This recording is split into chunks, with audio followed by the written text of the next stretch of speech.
kesempatan kali ini, kami dari kelompok 6 akan memaparkan materi mengenai keterampilan membimbing diskusi kelompok kecil. Tanpa berlama-lama lagi, mari kita langsung saja masuk ke materi.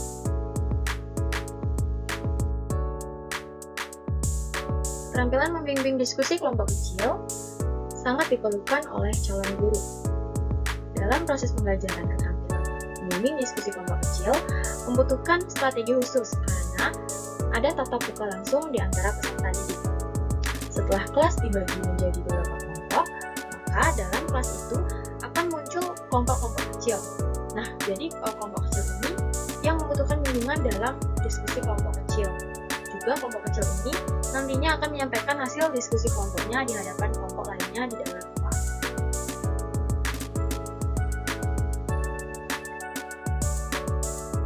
Diskusi kelompok kecil adalah suatu proses pembicaraan yang teratur dan sistematis yang melibatkan seluruh anggota kelompok kecil itu dalam interaksi dengan tatap muka langsung yang bersifat informal dengan tujuan berbagi pengalaman dan berakhir dengan menghasilkan kesimpulan bersama sebagai jawaban atau dalam memecahkan masalah yang didiskusikan.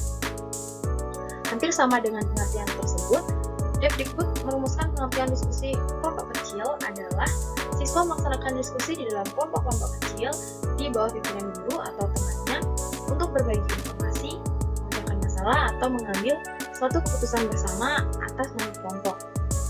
Dari uraian diskusi kelompok kecil di atas dapat disampaikan beberapa pengertian sebagai berikut.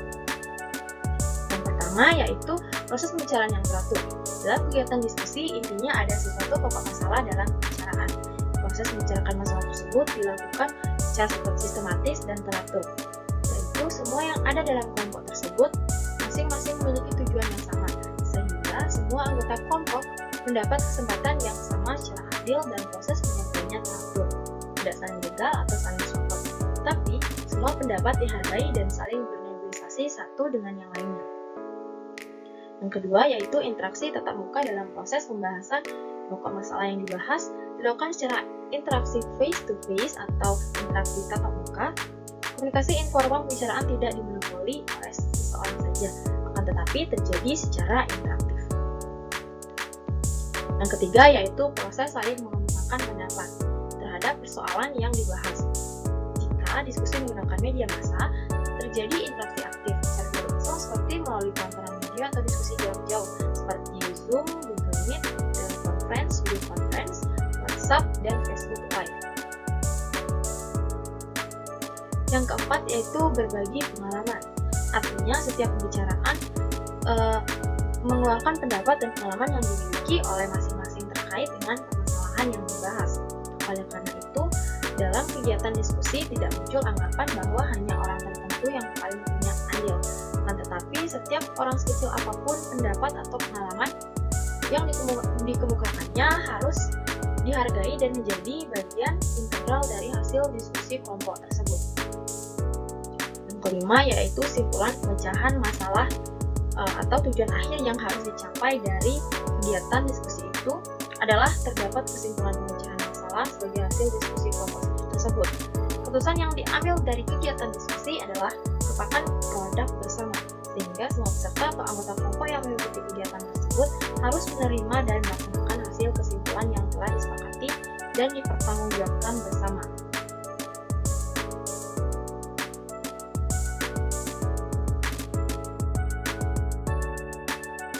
Nah, tujuan dari kegiatan diskusi dalam proses pembelajaran dilakukan untuk merangsang peserta didik berani berpendapat dan memberi kesempatan kepada peserta didik untuk membahas suatu permasalahan atau topik dengan cara demokratis, bahwa setiap peserta didik mengajukan pendapat, saling tukar pikiran untuk memperoleh kesimpulan bersama dari diskusi yang dilakukannya. Adapun tujuan lebih dalam dari kegiatan diskusi ini antara lain yang pertama yaitu memupuk rasa toleransi, yang artinya setiap siswa saling menghargai terhadap pendapat yang dikemukakan oleh setiap peserta diskusi. Yang kedua yaitu memupuk kehidupan demokrasi, yaitu setiap siswa secara bebas dan bertanggung jawab terbiasa mengemukakan pendapat, bertukar pikiran untuk mencapai tujuan pembelajaran yang diharapkan. Yang ketiga yaitu mendorong pembelajaran siswa secara aktif. Siswa dalam membahas suatu topik pembelajaran tidak selalu menerima dari guru, akan tetapi melalui kerjasama dalam kelompok diskusi, siswa belajar mengembangkan kemampuan berpikirnya, belajar memecahkan masalah. Yang keempat yaitu mendorong keberanian mengeluarkan pendapat sendiri di muka temannya, yang akan menjadi pengalaman berharga dalam mengeluarkan pendapat di publik lebih luas. Dan yang terakhir yaitu menumbuhkan rasa percaya diri seperti kebiasaan untuk bernalar dalam berargumentasi, akan mendorong keberanian dan terbenamnya rasa percaya diri bagi siswa untuk mengajukan pendapat maupun mencari solusi pemecahan masalah bersama.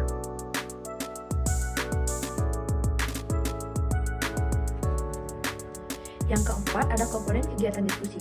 Diskusi dalam proses pembelajaran termasuk ke dalam salah satu jenis metode pembelajaran.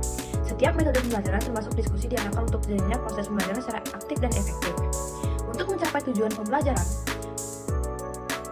perlu diadakan kegiatan diskusi dapat berjalan dengan lancar. Maka dalam melaksanakan kegiatan diskusi, harus memperhatikan atau mengikuti beberapa komponen sebagai berikut, yaitu yang pertama, memusatkan perhatian peserta didik. Selama kegiatan diskusi berlangsung, guru senantiasa harus berusaha memusatkan perhatian dan aktivitas pembelajaran peserta didik pada topik atau permasalahan yang didiskusikan. Setiap pembicaraan yang dilakukan oleh setiap anggota kelompok diskusi, semua komponen diskusi harus diarahkan untuk berfokus pada pembahasan topik yang didiskusikan. Oleh karena itu, apabila terjadi pembicaraan yang menyimpang dari tujuan diskusi, pada saat itu pula pimpinan diskusi harus segera meluruskan dan mengingatkan peserta didik tentang topik dan tujuan inti diskusi yang dilakukan.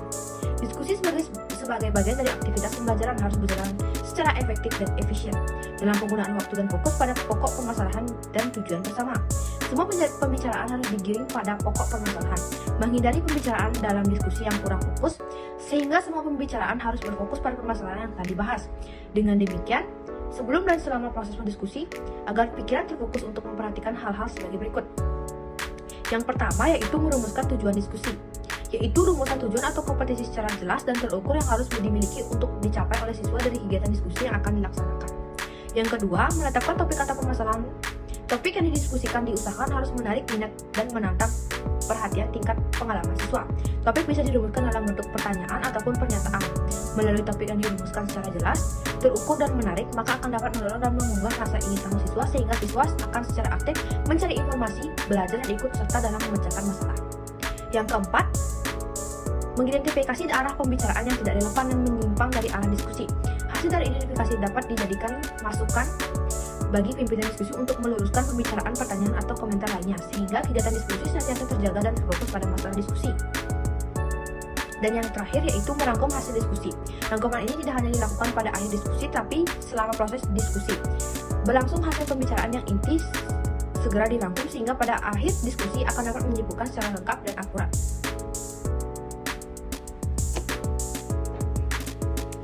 Yang kedua, memperjelas masalah dan urun pendapat peserta didik.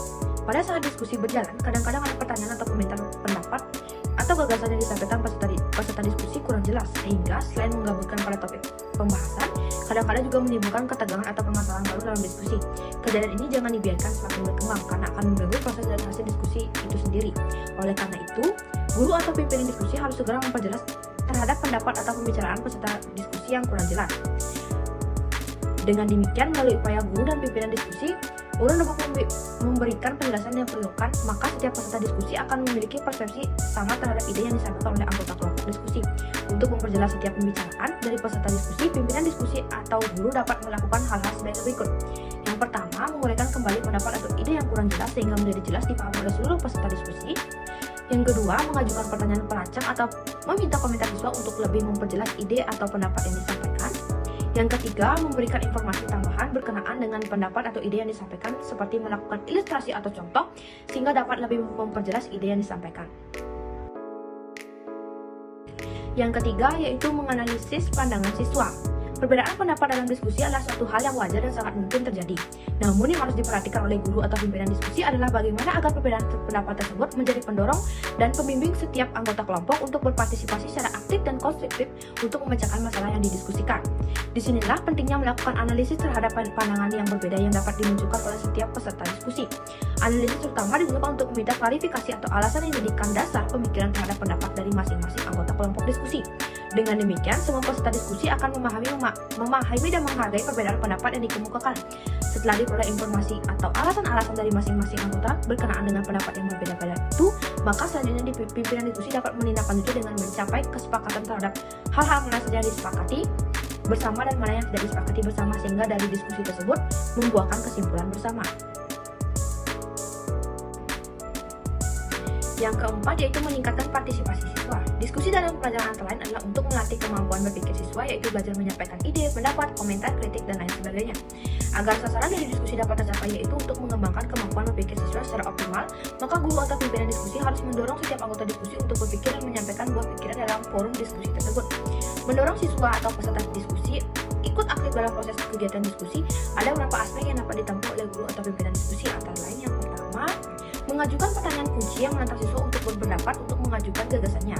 Yang kedua, memberikan contoh atau ilustrasi baik bersifat verbal maupun non-verbal, di mana melalui contoh atau ilustrasi tersebut mengubah siswa untuk berpikir kritis. Yang ketiga, menghangatkan suasana diskusi dengan memunculkan pertanyaan yang memungkinkan terjadinya perbedaan pendapat di antara sesama atau anggota kelompok. Yang keempat, memberi waktu yang cukup bagi setiap anggota kelompok untuk berpikir dan menyampaikan buah pikirannya. Yang kelima, memberikan perhatian kepada setiap pembicara sehingga mereka dihargai. Dengan demikian, dapat lebih mendorong siswa untuk berpartisipasi memberikan sumbang pemikiran melalui forum diskusi yang telah dilakukan. Yang kelima yaitu menyebarkan kesempatan berpartisipasi. Proses dan hasil diskusi harus mencerminkan hasil kerja kolektif atau antar sesama peserta diskusi. Oleh karena itu, setiap anggota diskusi harus memiliki kesempatan yang sama untuk menyampaikan ide, pendapat, atau memberikan komentar kegiatan diskusi, merupakan salah satu contoh penerapan demokrasi pembelajaran. Karena pimpinan diskusi atau guru harus mampu mengendalikan kegiatan diskusi agar pembicaraan tidak didominasi oleh sekelompok atau orang-orang tertentu saja. Apabila pembicaraan dalam diskusi hanya dimonopoli oleh peserta tertentu saja, maka proses diskusi tidak akan berjalan secara efektif dan efisien.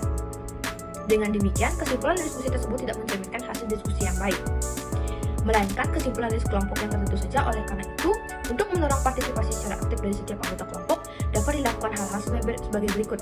Yang pertama, memberikan stimulus yang ditunjukkan pada siswa tertentu yang dapat berkesempatan untuk menyampaikan pendapat, sehingga siswa tersebut terdorong untuk mengeluarkan buah pikirannya. Yang kedua, mencegah monopoli pembicaraan hanya kepada orang-orang tertentu saja, karena dengan cara terlebih dahulu memberikan kesempatan pada siswa yang dianggap pendiam untuk berbicara. Yang ketiga, mendorong siswa untuk merespon pembicaraan dari teman yang lain sehingga menjadi komunikasi interaktif atau antar peserta diskusi. Yang keempat, menghindari respon siswa yang bersifat serentak agar setiap siswa secara individu dapat mengemukakan pikirannya secara bebas dan berdasarkan pemahaman yang dimilikinya. Yang keenam atau yang terakhir, menutup diskusi. Kegiatan terakhir dalam pelaksanaan diskusi adalah menutup diskusi. Diskusi dikatakan efektif dan efisien apabila semua peserta berdiskusi berkesempatan mengungkapkan ide atau pikirannya, sehingga setelah berakhir diskusi diperoleh kesimpulan sebagai hasil pemikiran bersama. Adapun kegiatan selanjutnya yang harus dilakukan oleh guru atau pimpinan diskusi dalam menutup diskusi antara lain adalah yang pertama, membuat rangkuman sebagai kesimpulan atau pokok-pokok pikiran yang dihasilkan dari kegiatan diskusi yang telah dilaksanakan. Yang kedua, menyampaikan beberapa catatan tindak lanjut dari kegiatan diskusi yang telah dilakukan, baik dalam bentuk aplikasi maupun rencana diskusi pada pertemuan berikutnya. Yang ketiga, melakukan penilaian terhadap proses maupun hasil diskusi yang telah dilakukan, seperti melakukan kegiatan observasi, wawancara, skala sikap, dan lain sebagainya. Penilaian ini berfungsi untuk umpan balik untuk mengetahui dan memberi pemahaman kepada siswa terhadap peran dan partisipasinya dalam kegiatan diskusi tersebut. Hal ini penting untuk lebih meningkatkan aktivitas siswa dalam pembelajaran melalui diskusi yang telah dilakukan pada kegiatan berikutnya. Yang kelima, ada prinsip penggunaan. Beberapa prinsip yang harus diperhatikan dalam menggunakan diskusi kelompok kecil ini adalah yang pertama, pembagian kelompok kecil harus sangat ditentukan oleh jumlah kelas yang akan dijadikan kelompok kecil, maksimal rombel 33 peserta didik. Yang kedua, besar kelompok harus ganjil agar kalau terjadi voting dalam pengambilan keputusan dapat diselesaikan dengan 50+1%. Yang ketiga, kelompokan peserta didik dengan perhitungan gender atau anak pintar agar tercampur. Yang keempat, gabungkan beberapa penyebab munculnya etnosentrisme atau pertimbangan multikulturalisme. Yang kelima, perhatikan kelompok umur dan psikologis peserta didik. Dan yang keenam, topik diskusi disediakan lebih fokus pada masalah yang akan dihadapi.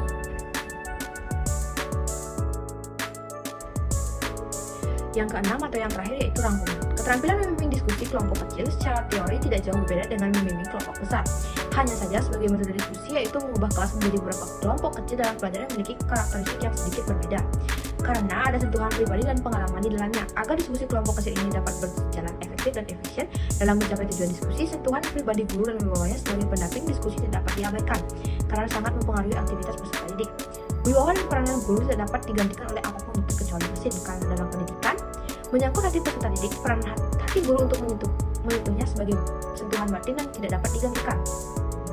Dengan demikian, perorangan kelompok dan situasi kelas dan kelompok membutuhkan kehadiran fisik guru di dalamnya. Dengan demikian, guru tidak ikut aktif berpartisipasi dalam kegiatan diskusi. Menggunakan wibawa bahasa tubuh, mimik, termasuk sentuhan fisik sebagai pertanda kedekatan guru dengan peserta didik. Dalam pembentukan kelompok, diskusi kelompok di samping secara teori dan keilmuan pedagogik disampaikan di atas. Ada kalanya pendidik memiliki cara lain karena guru lebih memiliki pengalaman mengajar di kelas tersebut. Dengan demikian, harus dipadukan antara pendidik sebagai seni, sebagai ilmu, dan sebagai pengalaman guru dan mengantar peserta didik menjadi cepat dewasa. Untuk mengulang kembali garis-garis besar yang telah dipelajari di atas, berikut ini disampaikan rangkuman sebagai berikut. Diskusi kelompok kecil adalah suatu proses pembicaraan yang teratur dan melibatkan kelompok orang dalam interaksi tatap muka yang informal dengan tujuan untuk mengambil keputusan atau memecahkan suatu persoalan atau masalah. Pengertian diskusi kelompok, suatu proses pembicaraan yang teratur dan melibatkan kelompok orang dalam interaksi tatap muka yang informal dengan tujuan berbagi pengalaman atau informasi, pengambilan keputusan atau memecahkan suatu masalah. Diskusi kelompok dalam pembelajaran di kelas adalah peserta didik melaksanakan diskusi dengan kelompok-kelompok kecil di bawah pimpinan guru atau temannya untuk berbagi informasi, memecahkan masalah, atau mengambil suatu keputusan. Untuk kelancaran diskusi harus memperhatikan beberapa aspek, yaitu yang pertama ada memusatkan perhatian, yang kedua memperjelas masalah atau urunan pendapat, yang ketiga ada menganalisis pandangan siswa, yang keempat meningkatkan partisipasi siswa, yang kelima menyebarkan kesempatan berpartisipasi, dan yang terakhir menutup diskusi. Baik, sekian yang dapat saya sampaikan. Saya akhiri dengan Param Sati. Om Santi Santi.